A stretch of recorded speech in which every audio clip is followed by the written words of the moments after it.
Terima kasih pemirsa KJTV dimanapun Anda berada masih setia bersama kami dalam program khusus Jember Memilih. Pemirsa, jika pada segmen sebelumnya kita sudah mengetahui bagaimana situasi terkini dari lokasi rapat pleno hasil rekapitulasi suara pilkada serentak untuk pemilihan gubernur dan wakil gubernur serta bupati dan wakil bupati Jember di tingkat Kabupaten Jember tahun 2024, kami KJTV juga menghadirkan juga narasumber yang luar biasa untuk memberikan insight baru kepada pemirsa dan juga masyarakat Jember. Dan kali ini kita akan membahas terkait bagaimana dampak pilkada terhadap pertumbuhan ekonomi Kabupaten Jember.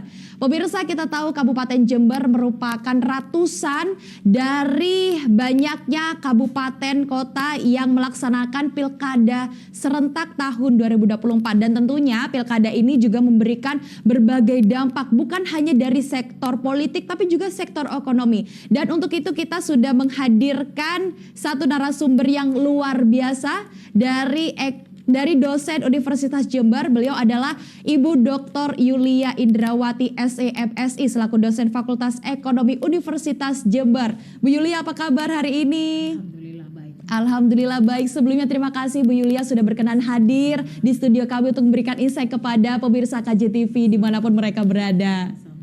Sehat ya Bu? Alhamdulillah. Sehat ya Bu ya. Kemarin sudah mencoblos Ibu? Alhamdulillah. Sudah mencoblos? Mantap ini. Berarti menjadi warga negara yang sudah memberikan hak pilihnya tentunya untuk menentukan Kabupaten Jember selama 5 tahun ke depan, begitu ya Bu ya? Iya, betul. Betul ya. Baik Ibu, ini kan kita akan membahas terkait bagaimana dampak ekonomi selama pilkada berlangsung, begitu ya Bu ya. Mungkin bisa dijelaskan secara singkat Bu, bagaimana tanggapan Anda terkait dampak ekonomi selama pilkada berlangsung ini Bu? Ya, pertama-tama saya sampaikan alhamdulillah sudah terlalui Mbak proses dari pilkada di Kabupaten Jember di tahun 2024 ini, dan alhamdulillah semuanya berjalan dengan lancar, dan hari ini sudah momen yang paling ditunggu ya oleh masyarakat Jember khususnya. Apa dampak dari selama pelaksanaan pilkada? Kita bisa memandang dari banyak sisi ya, tidak hanya pada satu sisi di ekonomi saja. Kalau dari sisi ekonomi jelas pada saat ada tambahan dari anggaran untuk pelaksanaan pilkada ini pasti nantinya akan mendorong konsumsi yang ada di masyarakat, baik dalam bentuk apapun ya, misalnya pengadaan atribut dari selama pelaksanaan kampanye dan seterusnya. Nah ini bisa menimbulkan efek ganda ya, multiplier efek bagi masyarakat, dan itu juga bisa menumbuhkan juga industri kreatif juga ya, ekonomi kreatif yang ada di masyarakat. Jadi kalau kita lihat bentuk-bentuk atribut kampanye ini banyak, kemudian media komunikasi yang digunakan juga banyak sekali. Artinya bahwa memang tidak secara signifikan memberikan dampak terhadap pertumbuhan ekonomi yang cukup tinggi, tapi minimal juga sudah memberikan impact lah, meskipun itu tidak terlalu banyak bagi pertumbuhan kita, pergerakan pertumbuhan ekonomi kita.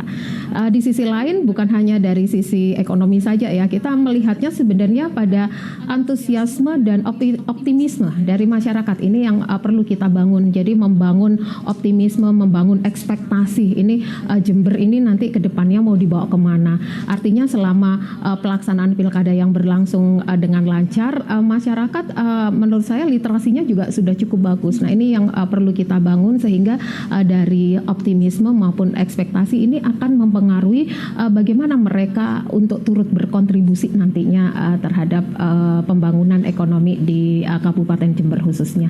Itu Mbak secara umum. Secara umum seperti itu. Iya. Jadi artinya pilkada ini memang untuk secara signifikan tidak memberikan dampak yang signifikan terhadap pertumbuhan ekonomi, tapi sedikit banyak sudah memberikan dampak gitu ya. Iya. Tadi di industri kreatif gitu ya, terus kemudian optimisme masyarakat juga ke depan dengan adanya pemimpin baru tentunya ya Bu ya nanti ya. Untuk itu Bu, geliat yang paling menonjol selama pilkada ini geliat ekonomi di bidang apa Ibu? Kalau geliatnya, kalau dilihat dari proses pilkadanya tadi pasti dari sisi ekonominya ya, karena kalau kita melihat komponen dari agregat untuk mendorong pertumbuhan ekonomi itu bukan hanya dari konsumsi saja, tapi masih banyak indikator yang lain. Bisa dari investasi nih, bisa jadi nanti investor-investor itu sudah mulai melirik nih.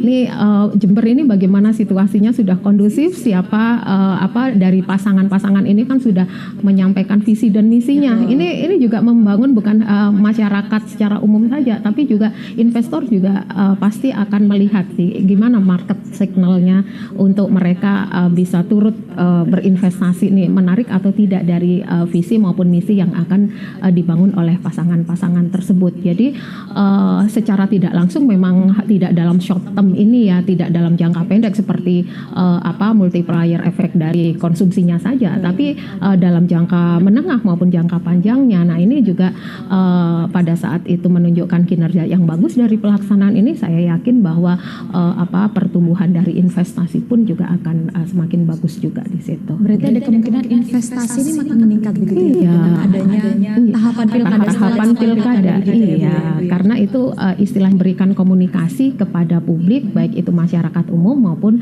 investor di dalam mengambil sebuah keputusan. Mereka ini tertarik tidak dengan Jember, nah seperti itu. Itu cukup potensial juga ya, satu momen yang menurut saya menjadi trigger lah dari salah satu kontribusi di dalam pertumbuhan ekonomi. Oke, baik. Itu tadi kan kita membahas terkait bagaimana pertumbuhan ekonomi dan dilihat ekonomi yang paling menonjol selama pilkada serentak 2024 untuk Kabupaten Jember sendiri, Bu. Bagaimana menurut Anda? Kalau pertumbuhan kalau dari selama pelaksanaan pilkada itu tadi yang saya sebutkan ya Mbak, artinya dari sisi ekonomi bukan hanya ekonomi saja ya, sosial juga ya pasti ya, sosial politik pasti itu ya. Namun bukan hanya melihat pada short term selama pelaksanaan, tapi setelah itu apa sih sebenarnya dari impact dari pelaksanaan pilkada ini? Yang pasti adalah kita sudah mulai memiliki sebuah kerangka sebenarnya kita mau membangun apa setelah ini. Nah itu yang paling penting ya. Jadi impact-nya itu apa dari pilkada ini? Itu harus membangun visinya Jember ya. Visinya itu apa? Apa yang sudah kita capai selama ini? Maka kedepannya ini setelah pilkada ini selesai, target-target kita yang belum terpenuhi apa? Kemudian target visi kita kedepannya itu apa? Sehingga Jember dengan adanya pelaksanaan pilkada ini akan semakin maju ya. Perekonomiannya juga semakin tumbuh di situ. Jadi ini menjadi sebuah catatan penting bagi kita bersama, terutama masyarakat maupun pemangku-pemangku kepentingan ya. Karena memang kalau Jember sendiri ini kan sebenarnya potensial sektornya kan, leading sektornya kan di pertanian ya, di pertanian. Nah ini yang harus kita bangun ya, karena sektor pertanian ini menjadi satu-satunya penggerak ya dari pertumbuhan ekonomi kita. Maka ini yang harus kita bangun, meskipun di sisi lain ada beberapa permasalahan yang ini juga masih menjadi catatan kita bersama. Kemudian juga yang kedua ini sama ya, ini memang menjadi sebuah pola ya kalau di Indonesia itu, bahwa penyumbang pelengkap ya, pendukung dari selain pertanian itu adalah pariwisata ya. Jadi bisa jadi tadi pelaksanaan pilkada itu juga menjadi sebuah momen wisata. Jadi kita tidak hanya mengenal JFC saja, tapi pada saat masing-masing pendukung ini memiliki kreativitas ya di dalam mengkomunikasikan apa yang mereka mau, ini juga bisa menjadi salah satu potensial untuk di pariwisata tadi ya Bu ya. Oke, baik, berarti itu artinya untuk di Jember sendiri yang masih menjadi leading sektor ini kan pertanian. Untuk sejauh ini Bu, bagaimana pertumbuhan ekonomi di bidang leading sektor itu tadi di Kabupaten Jember Ibu? Baik, yang pertama adalah kita itu menjadi salah satu, terutama di daerah Jawa Timur ya, di Jawa Timur itu kita pertanian, ini nilai tambahnya Mbak. Yang masih belum kita bangun adalah bagaimana meningkatkan nilai tambahnya. Bagaimana kemudian yang kedua adalah sebenarnya saya lebih fokus bagaimana masing-masing kecamatan itu perlu ditumbuhkan daya saingnya. Jadi kita wajib mengidentifikasi sih sebenarnya keunggulan dari masing-masing kecamatan itu apa di sektor pertaniannya. Sehingga nanti tidak akan hanya terkonsentrasi pada wilayah perkotaan saja. Kalau kita bicara dalam konteks pertanian itu kan sangat luas ya. Maka yang perlu kita tumbuh adalah membangun hub ekonomi di leading sektor itu di level-level yang lebih kecil lagi, seperti di kecamatan. Nah, ini yang perlu kita identifikasi. Misalnya di daerah selatan kita lebih ke potensial komoditas tembakau, kemudian di daerah mana lagi kita lebih ke komoditas misalnya kopi dan seterusnya. Maka ini harus kita bangun dengan membuat hub-hub ekonomi. Ya, jadi kita membuat sebuah rantai nilai ya antar hub di kita aja di Kabupaten Jember dulu yang kita perkuat. Jadi jangan sampai satu wilayah itu terlepas dari wilayah yang lain, itu rantai yang harus kita bangun. Kemudian yang berikutnya, ini impactnya juga ya, selama ini ada juga program dari Presiden kita untuk membangun petani milenial nih. Betul. Harusnya kita sudah bukan fokus lagi bahwa SDM kita, terutama Gen-Z kita itu harus migrasi ke luar daerah. Harusnya untuk bisa berkomitmen membangun Kabupaten Jember, maka Gen-Z ini harus kita jadikan lagi sebagai petani milenial di situ. Bagaimana setiap wilayah itu memiliki karakteristik yang berbeda-beda.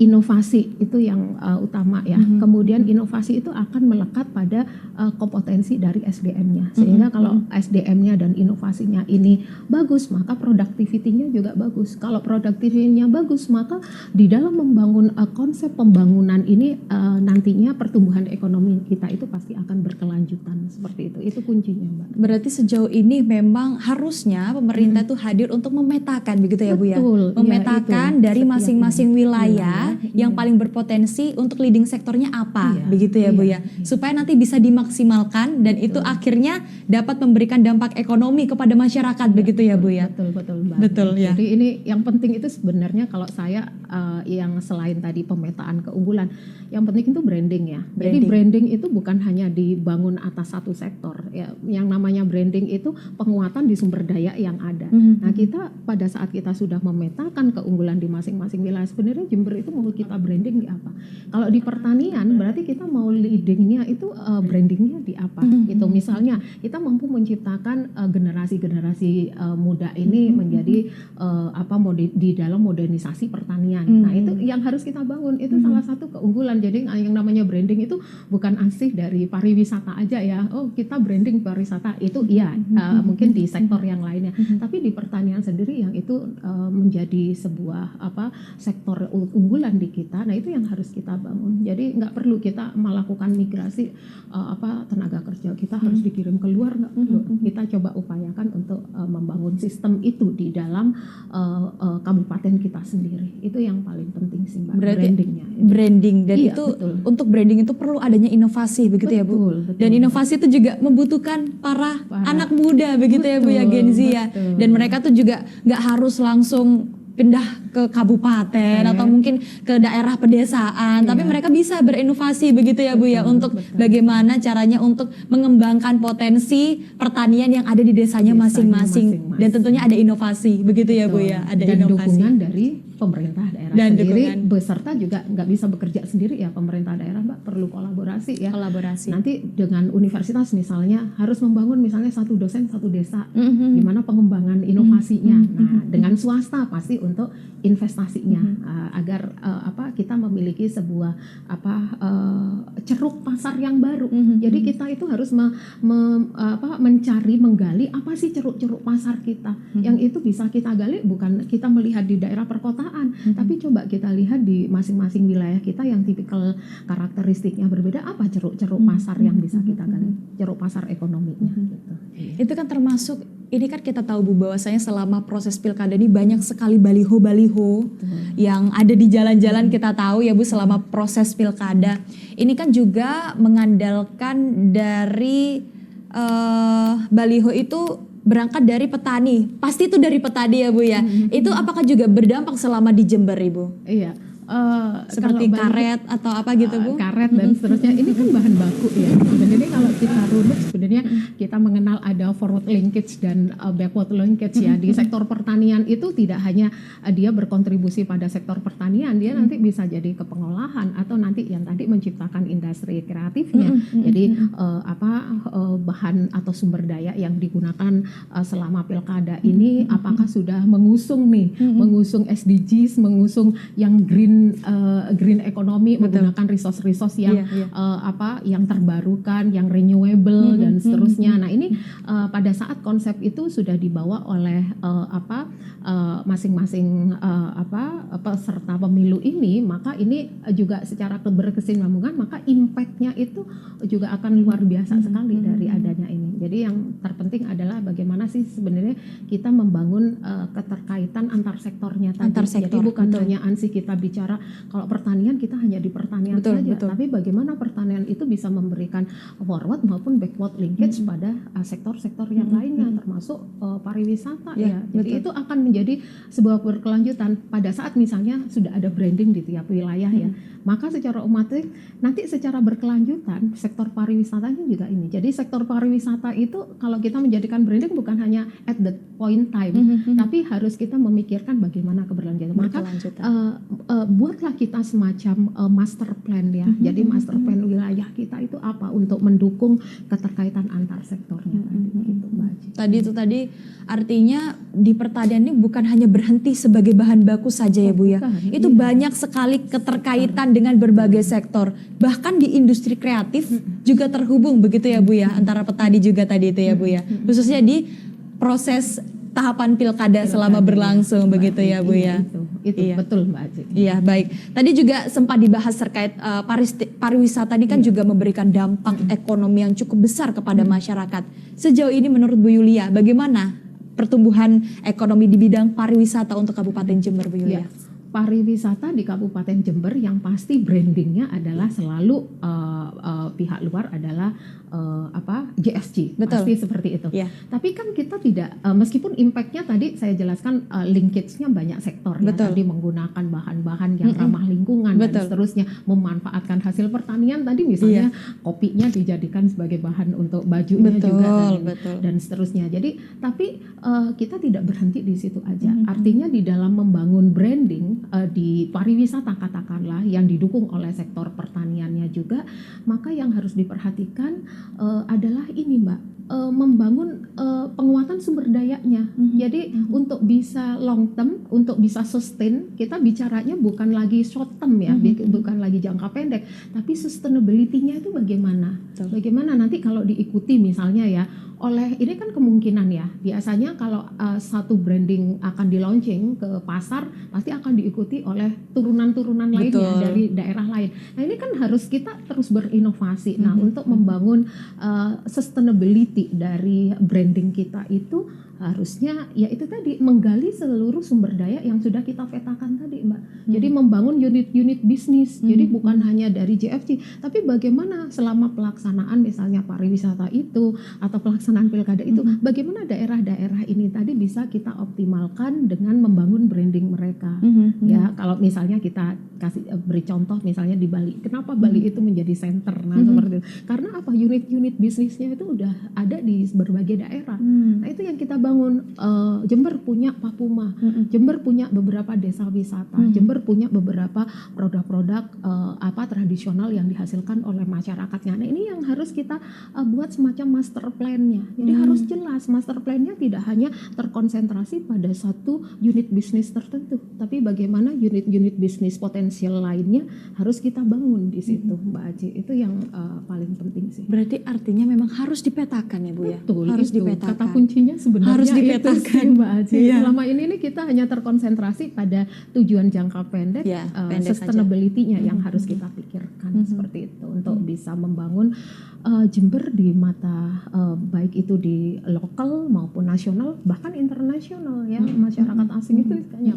Ini sumber daya kita kan sangat mumpuni, jadi nggak bisa hanya dari JFC-nya aja. JFC menjadi core-nya, tapi yang lainnya pendukungnya apa saja. Harus ada pertaniannya aja. Harusnya pertanian itu bisa, misalnya wisata edukasi katakanlah. Kita punya pertanian apa aja yang bisa kita manfaatkan untuk wisata edukasi atau yang lainnya, produk-produknya dan seterusnya.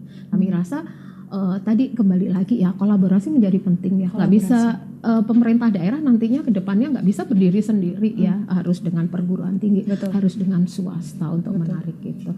Kalau di universitas itu kan sudah ada ya program KKN, ada satu dosen, satu desa itu menjadi potensial untuk bisa mengoptimalkan itu sih. Itu artinya memang dari awal oke, JFC memang menjadi core-nya, tapi Iya. harus ada pendukung lain Betul, pariwisata betul. yang bisa dibangun Betul. dari masing-masing wilayah begitu Iya, ya Bu ya. betul. Supaya masyarakat secara luas entah itu di lokal, nasional bahkan internasional mengenal Jember itu bukan hanya sebatas JFC begitu ya Bu. Dan tentunya itu harus ada kolaborasi bukan hanya dari pemerintah, Betul. tapi dari pihak perguruan tinggi, masyarakat termasuk swasta begitu Kemudian ya Bu. ada lagi Mbak yang masih lemah di kita ini adalah infrastruktur. Infrastruktur. Ya. Nah, ini ditunggu-tunggu sebenarnya lapangan udaranya. Nah, ini yang paling ditunggu karena pariwisata itu kan bukan hanya pariwisata yang dalam bentuk entertain itu ya, tapi seperti MICE gitu untuk meeting dan seterusnya. Ini kan potensial. Jember itu kan punya perguruan tinggi banyak. Meetingnya banyak, bahkan undangannya sudah banyak yang internasional. Kalau kita sudah kuat di dalam membangun sumber dayanya tadi, mengoptimalkan sumber daya, tapi kalau infrastrukturnya juga tidak mendukung, nah ini juga akan menjadi satu tantangan ya bagi kita untuk bisa ini ya. Jadi Barusan seperti sempat disinggung sama Bu Yulia ya terkait lapangan penerbangan tadi itu ya Bu ya. Iya. Apakah itu juga akan sangat berpengaruh Ibu terhadap perekonomian di Kabupaten Jember? Bu? sangat berpengaruh, Sangat Mbak. berpengaruh. Terutama kalau kami di pendidikan itu sangat berpengaruh. Sangat Jadi berpengaruh. kegiatan kami itu sudah lingkupnya internasional ya. Internasional. Jadi bagaimana mengefektifkan waktu mereka ya, selalu akan mencari jalur-jalur transportasi yang lebih mudah bagi mereka. Dan hal ini akan lebih mendekatkan ya. Belum lagi sebenarnya kalau kita boleh bisa membangun konsep dari city kita itu yang saling terhubung satu sama lain dari satu kecamatan ke kecamatan lain, maka kita tidak akan melihat yang namanya disparitas nantinya ya. Jadi infrastrukturnya menjadi bagian penting. Jadi ini masuk di dalam saya rasa nanti kedepannya pasca dari pilkada ini yang menjadi tugas utama dari pemerintah adalah bagaimana sih membangun hub-hubnya tadi itu yang perlu kita bangun. Jadi kita tidak terkonsentrasi pada perkotaan aja gitu. Berarti itu artinya dari awal kita bahas terkait bagaimana geliat ekonomi di Kabupaten Jember selama pilkada ini memang yang harus difokuskan itu terkait pemetaan pertanian, Iya. pemetaan terhadap pariwisata, Pariwisata, dan juga tadi infrastruktur yang menjadi penunjang, begitu ya Bu ya? Betul. Iya Betul, baik. Mbak. Terus kemudian Bu, kita juga tahu selanjutnya Kabupaten Jember ini kan akan mendapatkan pemimpin yang akan melanjutkan kepemimpinan yang sebelumnya entah itu berlanjut karena kita sambil menunggu Iya, rekapitulasi iya, hasil iya, suara entah itu akan berlanjut atau mungkin akan ada pemimpin baru untuk Kabupaten Jember 5 tahun ke depan. Kemudian menurut Anda bagaimana dampak atau pengaruh terhadap kepemimpinan baru di Kabupaten Jember untuk 5 tahun ke depan Iya. Bu Yulia? Tapi jangan dijawab dulu, kita akan Oke. kembali setelah yang berikut ini. Oke.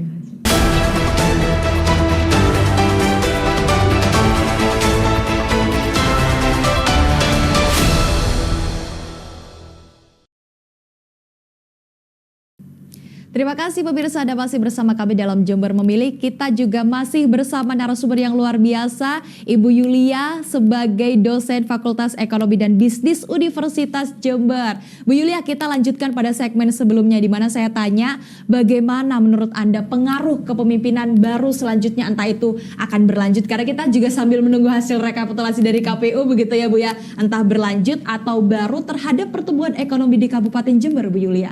Iya, pengaruh dari siapapun pemimpinnya ya, itu pasti yang terbaik ya. Pasti.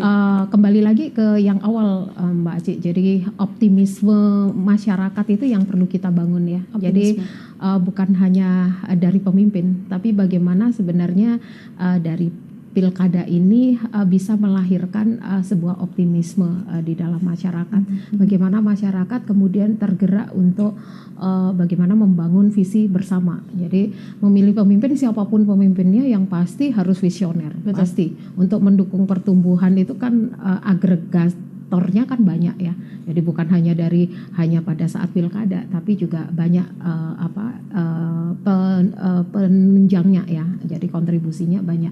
Nah ini maka pemimpin ini harus yang visioner, harus gitu ya. Jadi bagaimana menerjemahkan visioner itu, pasti seorang pemimpin memiliki sebuah visi, pasti ya. Visi kedepannya itu apa? Nah visi itulah yang nantinya akan dibangun dan di breakdown kepada visi-visi atau misi yang dibangun oleh kembali lagi ke ke diskusi kita di awal tadi terkait dengan bagaimana mengoptimalkan keunggulan-keunggulan yang ada di masing-masing wilayah di Kabupaten Jember. Ini visi menerjemahkan visi dan menurunkan visi itu ke masing-masing daerah.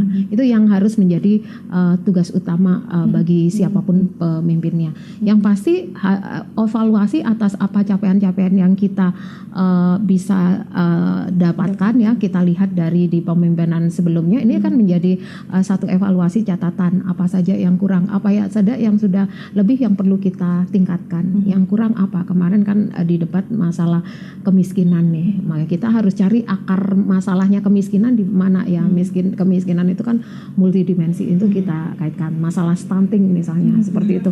Masalah stunting menjadi sebuah prioritas juga, ini juga akan kita selesaikan. Apa saja tugas-tugas yang belum diselesaikan di periode sebelumnya, ini akan menjadi evaluasi di pemerintahan setelah ini ya.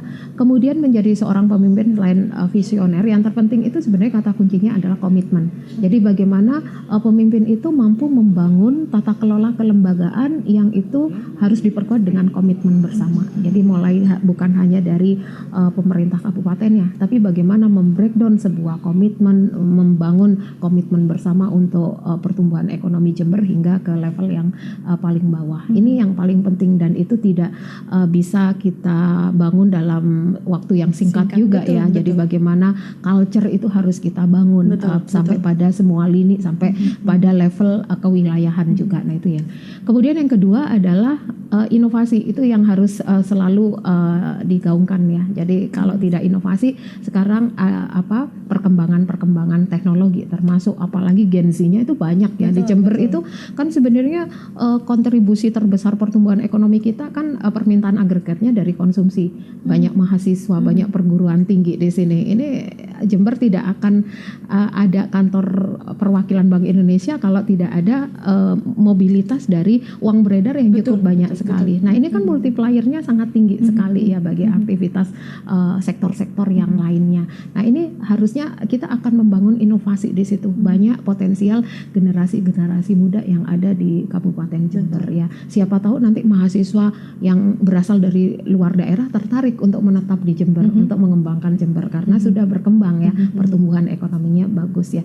Artinya kita harus inovasi dan juga selalu adaptasi ya, adaptasi terhadap sebuah perubahan-perubahan. Jadi tidak bisa dipungkiri kalau kita bicara tadi lagi sektor pertanian kita itu bukan back to sekian puluh tahun yang lalu, tapi kita adalah forward looking. Jadi seorang pemimpin itu juga harus forward looking. Jadi tidak hanya pada waktu ini saja atau masa lampau, tapi bagaimana dia harus membangun visinya itu benar-benar yang forward looking. Jadi apa saja sih sebenarnya lingkungan eksternal yang telah berkembang di sekitar kita, mulai dari adaptasi teknologi ya yang begitu ini, kemudian mobilitas yang sedemikian masifnya ya, bahkan tidak ada batas antar daerah. Nah ini kan menjadi peluang untuk kita bersama untuk bergerak ya, mengoptimalkan apa saja sih sebenarnya kekuatan-kekuatan eksternal kita, sumber daya kita yang tadi sudah kita petakan tadi. Ini menjadi sebuah impact ya nanti ke depannya dengan pilkada ini harapannya. Kemudian selain inovasi, kemudian adaptasi adalah bagaimana seorang pemimpin itu harus mampu membangun jejaring, Mbak. Jadi jejaring itu penting ya. Jadi seorang pemimpin juga memiliki kemampuan membangun relasi, membangun kolaborasi.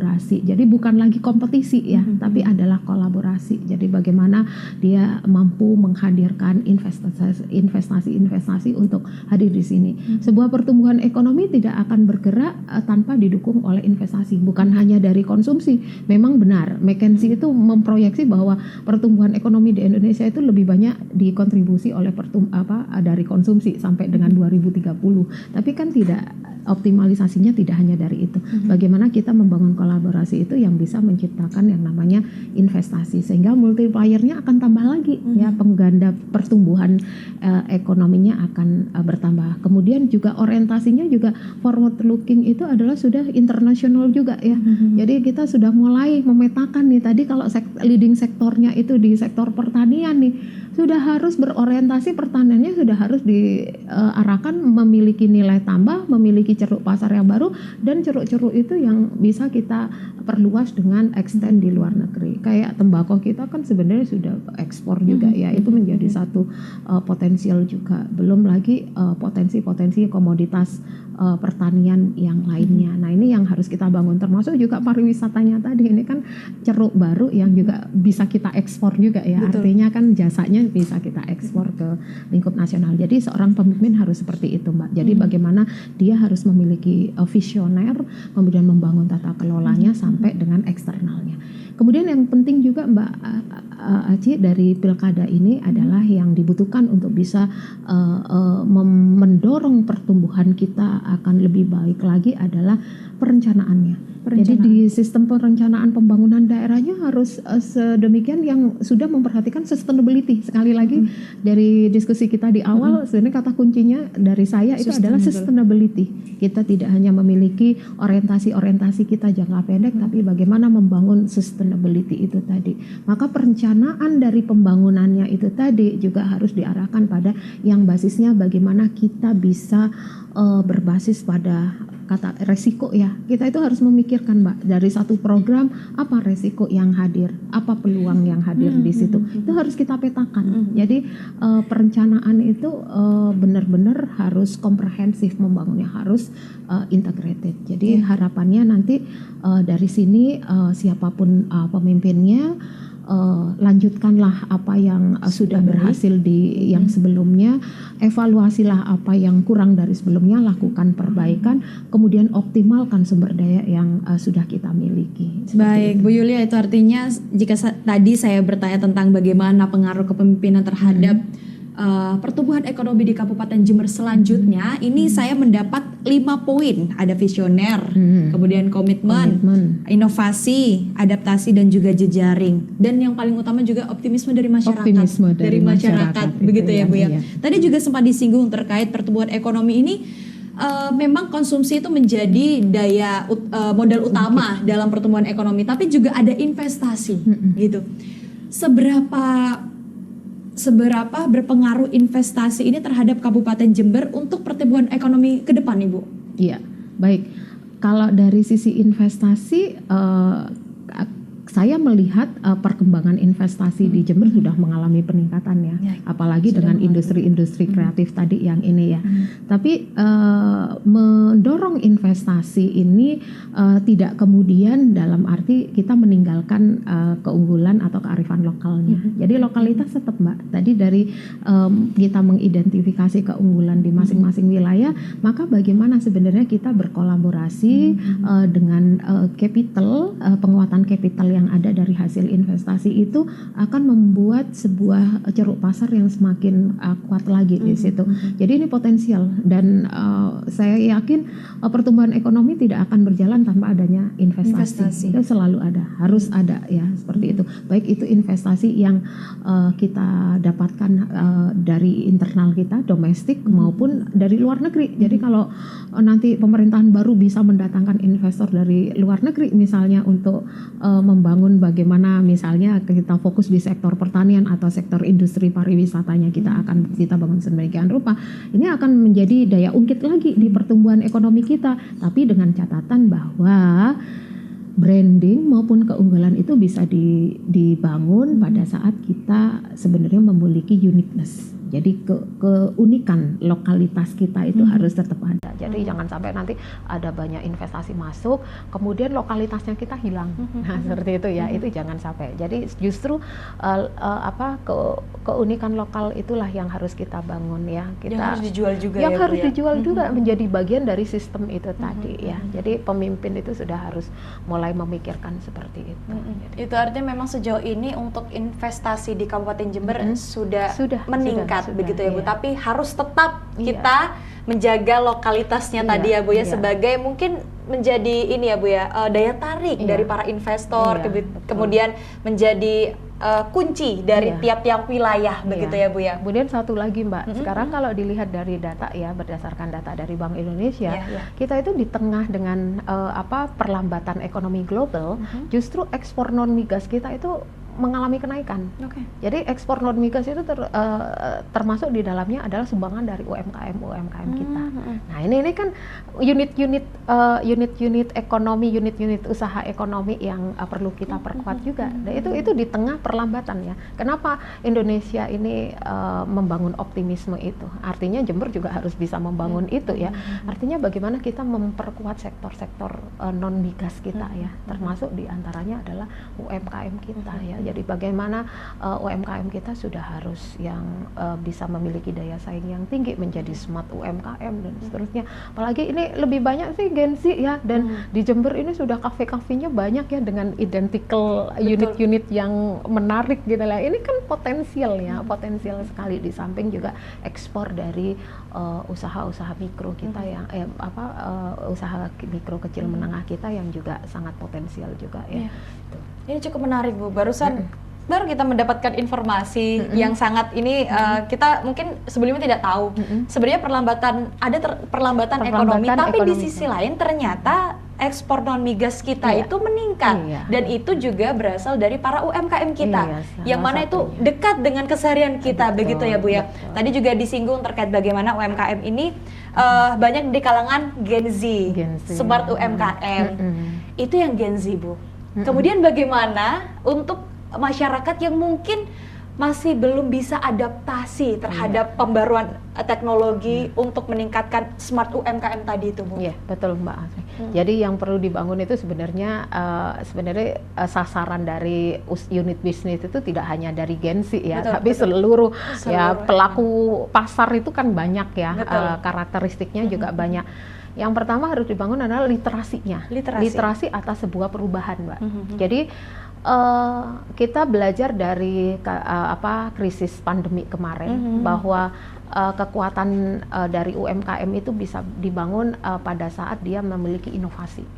Jadi dia akan beralih pada switching pada usaha-usaha yang baru. Nah seperti itu, dia tidak bisa bertahan pada saat dia tidak memiliki inovasi, kemudian dia bertahan pada satu unit tertentu yang itu sebenarnya segmen konsumennya sudah tidak memerlukan lagi, pasarnya sudah jenuh gitu. Sekarang pasarnya sudah mengikuti adaptasi teknologi ya. Maka UMKM ya juga harus bisa beradaptasi, harus bergerak ini. Maka yang diperlukan adalah yang pertama adalah sebenarnya literasi ya. Meskipun nanti akan diikuti oleh aspek-aspek lainnya, termasuk permodalan, termasuk skill dan seterusnya, itu menjadi hal yang sudah umum ya di situ. Tapi yang pertama adalah literasi atas sebuah perubahan, literasi atas sebuah adaptasi. Nah itu yang harus dibangun. Itu yang kita sebut sebenarnya dengan inovasi itu ya.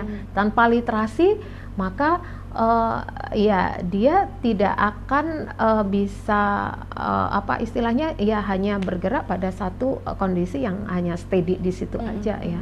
Tapi dia tidak, bagaimana sih sebenarnya tingkat kompetisi daya saing yang sudah berkembang di luar. Nah itu yang harus dibangun oleh UMKM. Harus dibangun oleh UMKM ya Bu ya. Karena mungkin kalau dari Gen Z itu sendiri mungkin kemauan untuk literasi atas perubahan itu tadi masih cukup tinggi, tapi berbeda mungkin dari masyarakat yang mungkin bisa dibilang milenial atau mungkin yang sudah sedikit lebih tua daripada Gen Z ini tadi ya Bu ya. Untuk sejauh ini Bu, bagaimana peran pemerintah dalam memberikan literasi atas perubahan dan adaptasi itu terhadap para UMKM itu Bu? Ya, saya rasa kalau literasi udah banyak ya, bukan hanya dari pemerintah daerah saja, tapi juga berkolaborasi dengan misalnya seperti Bank Indonesia, bahkan dari pihak luar negeri, perguruan tinggi ataupun dari swasta. Saya rasa sudah dari tataran sosialisasi, kemudian dari sisi program-program onboard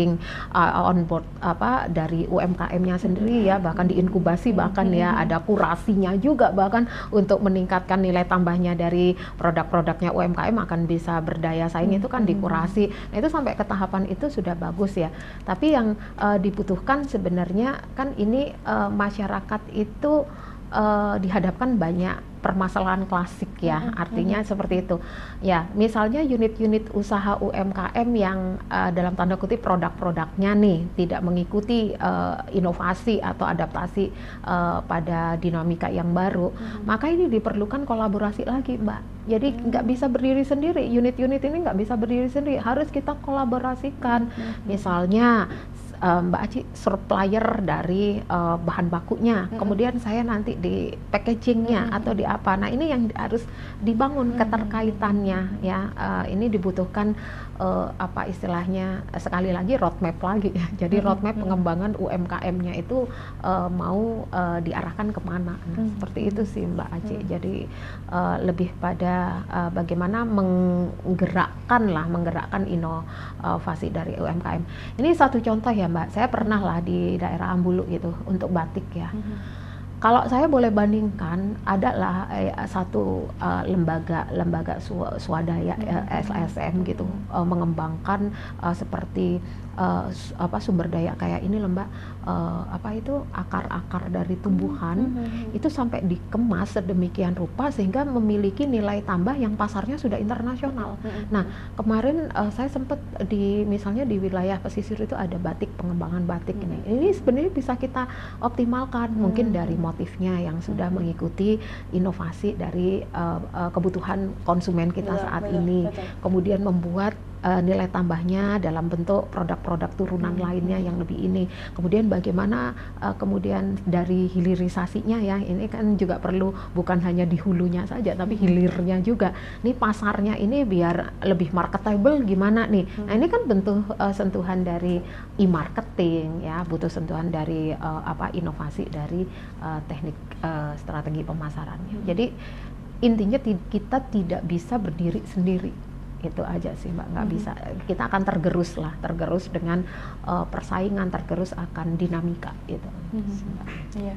Baik, jika tadi juga kita sempat melihat ya Bu ya, tadi di layar kaca juga ada banyak sekali para masyarakat yang memang terlibat secara langsung dalam proses pilkada serentak Kabupaten Jember, entah itu menjadi anggota KPPS, kemudian pengamanan juga. Kemudian bagaimana Bu pemerintah hadir untuk meningkatkan kemampuan SDM masyarakat untuk meningkatkan pertumbuhan ekonomi di Kabupaten Jember, Ibu? Iya, SDM ya.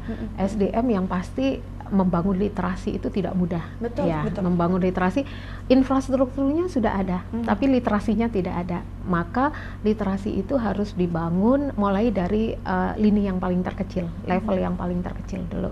Ya Mbak ya, di masyarakat itu kan mereka memiliki masing-masing wilayah itu kan punya kekuatan sendiri-sendiri di dalam membangun literasi masyarakatnya. Saya kalau di daerah selatan dengan daerah utara pasti beda literasinya. Maka peran siapa? Peran mulai dari level yang paling bawah, tokoh masyarakat yang ada di situ, sampai ke level rumah tangga juga. Jadi bagaimana sih sebangun sebuah komunikasi di rumah tangga, termasuk masalah stunting itu kalau saya menilai salah satunya adalah karena literasi. Ya, literasi kita yang masih rendah, literasi masyarakat kita yang masih rendah. Nah, ini kan perlu dibangun literasinya. Bagaimana tanpa menghilangkan sebenarnya karakteristik itu selalu melekat ya. Tapi pada saat kemudian sebuah pengetahuan itu hadir, maka disitulah sebenarnya mereka akan melakukan adaptasi atas perubahan-perubahan itu. Jadi menurut saya peran dari seluruh pihak ya. Jadi bukan hanya pemerintah daerah. Pemerintah daerah nggak punya kekuatan untuk itu. Tapi harus dibangun pada level yang paling bawah. Kami di perguruan tinggi bagaimana mengedukasi mahasiswa dulu, mahasiswa nanti dia akan terjun di masyarakat juga mengedukasi. Dari swasta juga begitu. Dari yang paling sebenarnya paling efektif kan di tokoh masyarakat kita ya, di level paling terbawah termasuk keluarga. Ini yang akan kita bangun. Jadi pada saat kemudian literasi kita itu sama ya, visi kita sama lah. Kalau visinya beda kan pasti muncul asimetris informasi Mbak. Betul. Mesti kita punya berpikir punya persepsi yang berbeda. Nah itu kan sebenarnya kata kuncinya di asimetris informasi. Bagaimana asimetris informasi itu kita minimalisasikan, maka itu harus kita bangun pengetahuannya, informasinya tadi. Itu tidak hanya sekedar akses, tapi juga literasi juga. Aksesnya juga sudah bagus, tapi literasinya tidak bagus, maka nggak akan optimal juga ya. Seperti sektor perbankan, aksesnya, inklusinya bagus, tapi literasinya tidak ada ya. Sama dengan tadi pada saat pilkada juga. Jadi kan kita banyak menempatkan masyarakat tuh di situ betul. Otomatis mereka dibangun pengetahuannya. Oh, pada saat dalam penyelenggaraan satu momen khusus, nah seperti ini, maka dia memiliki literasi bagaimana mengelola apa yang harus dia lakukan. Itu bagian dari proses dinamika dari pengetahuannya mereka. Itu yang harus dibangun. Berarti artinya memang yang masih kurang itu literasi keilmuan. Literasinya. Iya, sehingga nanti kalau ini bangunannya adalah jatuhnya ke asimetris informasinya. Itu yang berbahaya sebenarnya. Jadi kan ekspektasi, optimisme yang melekat di masing-masing individu itu kan disebabkan karena ketidaksinkronan informasi, ketidaksinkronan pengetahuan yang dimiliki itu sih, Mbak. Itu yang membuat celah terjadinya hasad yang kayak seperti moral hasad apapun itu yang tidak seperti yang diinginkan lah ya. Ya, baik. Itu artinya kan memang SDM ini Bu memang menjadi penopang penting juga terhadap pertumbuhan ekonomi di daerah termasuk di Kabupaten Jember.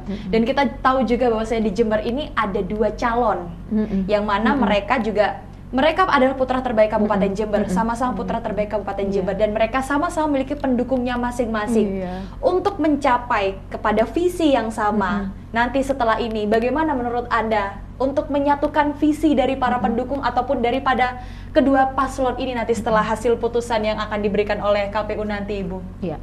Visi yang sama pada saat kita pasti punya visi ya. Kabupaten Jember itu pasti dibangun dulu sudah memiliki arah pengembangannya mau kemana. Arah pengembangan itu tadi, rencana pengembangannya itu pasti di breakdown dalam penetapan pada visinya ya.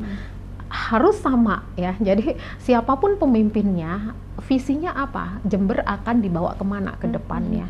Pada saat di beberapa puluh tahun yang akan datang, beberapa tahun yang akan datang, ini sudah dinamikanya kan sedemikian rupanya.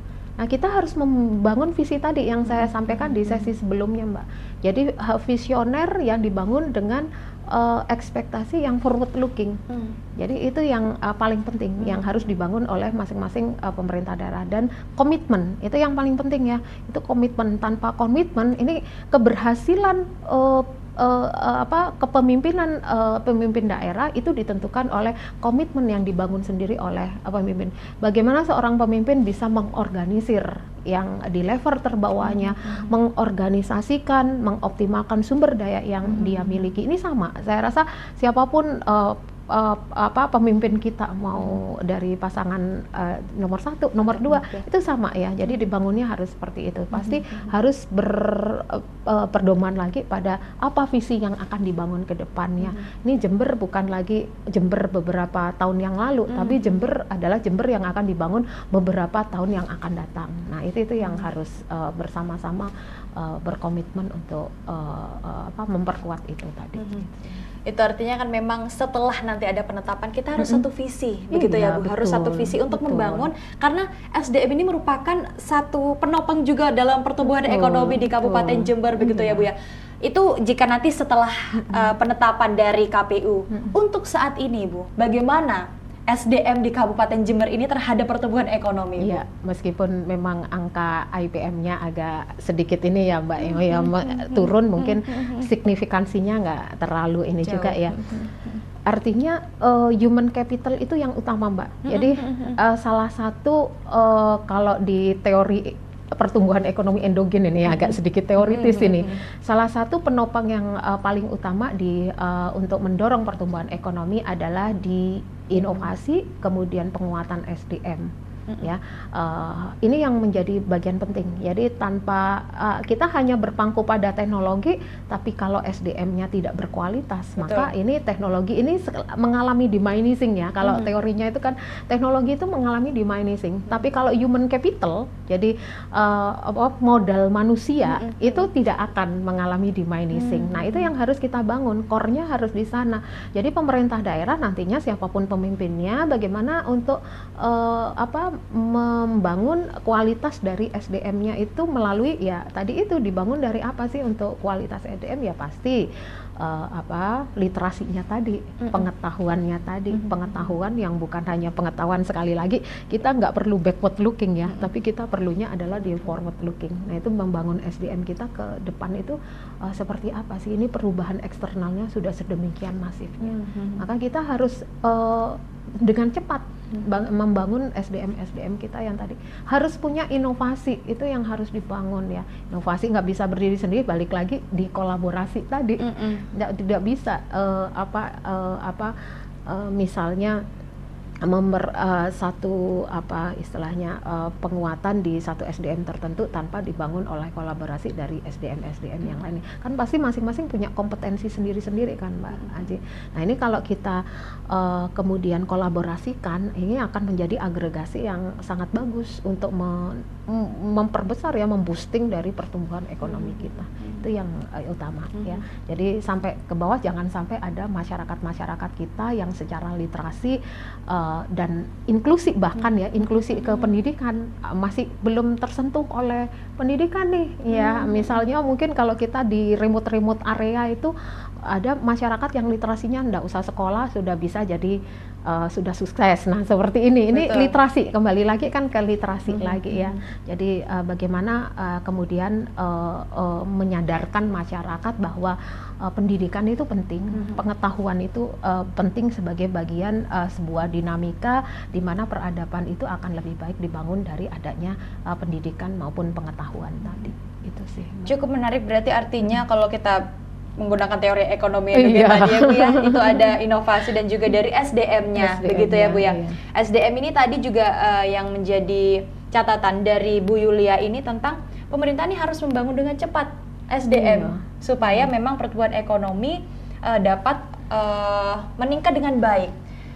Menurut Bu Yulia, untuk pemerintah apa yang harus dilakukan untuk membangun dengan cepat SDM itu Bu? Ya, membangun SDM pasti pemerintah ini kan sudah punya program ya, salah satunya untuk di sektor pendidikan ya. Sektor pendidikan itu dibangun kalau di tahapan pendidikan kita kan dibangun mulai dari pendidikan usia dini, mulai dari PAUD sampai dengan perguruan tinggi. Nah itu kan dibangun. Selain itu yang terpenting adalah aksesibilitas ya, pemerataan. Jadi pembangunan itu juga harus berkeadilan. Jangan sampai ada remote area tertentu yang belum tersentuh sama sekali dengan pendidikan. Nah ini harus kita bangun. Nah selain dari lembaga pendidikan formal yang seperti tadi itu, kita juga bisa membangun itu dari yang non formal ya. Jadi bagaimana masing-masing masyarakat itu bisa meningkatkan pengetahuannya atas pengalaman-pengalaman yang dia dapatkan gitu ya. Misalnya kalau tadi berkolaborasi, tadinya saya hanya bisa menghasilkan produk yang hanya itu saja. Setelah berkolaborasi saya mendapatkan pengetahuan baru. Ini kan tidak didapatkan dari pendidikan formal. Harusnya jadi seluruh cakupan dari jenis-jenis sektor pendidikan itu harus diperkuat oleh pemerintah ya, membangun kompetensinya terutama. Jadi kompetensinya itu harus khusus. Jadi kalau tadi mau di branding jadi petani milenial, berarti masyarakatnya sudah harus dibangun ke arah sana. Jadi biar tertarik nih sama pertaniannya. Jadi tidak lagi pertanian hanya sekedar dalam tanda kutip adalah sektor tradisional, sektor konvensional yang itu gajinya, upahnya sedikit. Nah, bukan lagi seperti itu. Jadi itu tergantung lagi pada pendidikannya tadi. Jadi bagaimana membangun masyarakat ini memiliki sebuah kompetensi-kompetensi yang memang dibutuhkan di pasar saat ini. Ya, kita nggak balik lagi, sekali lagi kita nggak balik backward lagi deh. Kita bagaimana kita kebutuhannya saat ini, dinamikanya ke depannya bagaimana. Nah itu yang harus kita bangun dari kompetensi-kompetensi itu tadi. Jadi fasilitasi dari pemerintah berkolaborasi, sekali lagi nggak bisa bekerja sendiri, berkolaborasi dengan unit-unit yang lainnya, stakeholder lainnya. Ini bagaimana untuk bisa memperkuat dari kompetensi SDM-nya tadi. Baik Bu Yulia, ini cukup menarik pembahasan kita, tapi kita terbatas dengan waktu. Mungkin sebelum mengakhiri, Bu Yulia mungkin bisa memberikan closing statement kepada masyarakat Jember, utamanya kepada pemirsa KJTV terhadap bagaimana dampak pilkada terhadap pertumbuhan ekonomi, khususnya nanti setelah hasil rekapitulasi dari KPU akan diumumkan. Silakan Bu Yulia. semoga nanti hasil rekapitulasinya seperti yang disampaikan di awal, membangun optimisme, itu yang paling penting Mbak Aji. Jadi optimisme masyarakat, siapapun pemimpinnya, saya yakin bahwa mereka memiliki visi yang sama ya. Tujuannya untuk apa? Tujuannya untuk membangun Kabupaten Jember. Maka kedepannya rangkuman ya dari apa yang kita diskusikan dari awal sampai akhir ini adalah bagaimana membangun Jember itu secara inklusif, adaptif, kemudian berkeadilan juga, tadi pemerataannya harus diperhatikan, dan yang penting adalah sustainability atau berkelanjutan. Itu Mbak kata kuncinya untuk membangun pasca nanti pilkada ini selesai. Siapapun pemimpinnya, mari kita bersama-sama membangun optimisme itu tadi, bersama-sama mengoptimalkan sumber daya yang kita miliki, bersama-sama dengan pemerintah daerah dan stakeholder kita lainnya, unit-unit kita yang lainnya, untuk bersama-sama menggerakkan Kabupaten Jember agar menjadi leading ya. Menjadi leading bukan hanya di Sekar Kijang, di sekitar Karisidenan Besuki, tapi sudah di Jawa Timur, nasional, bahkan internasional.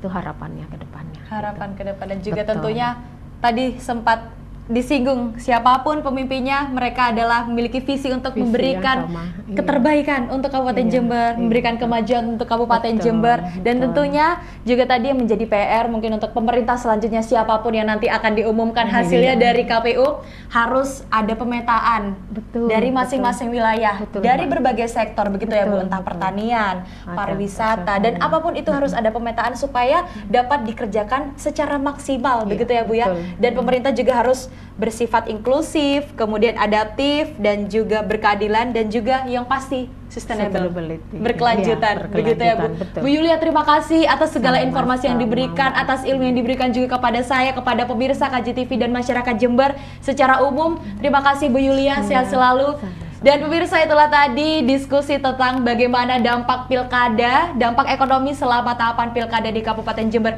Semoga apa yang dibincangkan oleh kami ini memberikan manfaat tidak hanya untuk diri kita, tapi untuk orang lain juga. Saya Aci Ulfa, kita akan kembali setelah yang berikut ini.